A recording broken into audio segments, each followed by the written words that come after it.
Hey, this is Jim over at Phillips Chevrolet in Frankfort, the #1 Chevy dealership in Illinois.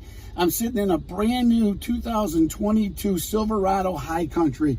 This thing is beautiful. It's got everything you can think of. And I'm just going over a few things that, I'll show customers. It's a little bit different. They have a little bit different way of doing the actual gears now right here, which are down here by my leg. And I just want to show you a little bit that it's not hard to do at first. You're kind of bouncing around a little bit, but you can see right now it's on park, and you can see it's bright. You can't miss that. So if I want to just go up, there's a little knob on the side here that I press in, and I bypass neutral. I can go to reverse if I want, so I can see the camera, and look at somebody's coming right back. I can back it up, pull it down. If I pull it down, it will go into drive. Okay, I can go back into neutral, and if I want to go to park, all I got to do is press the button, and it goes into park. It's that simple, very easy to do.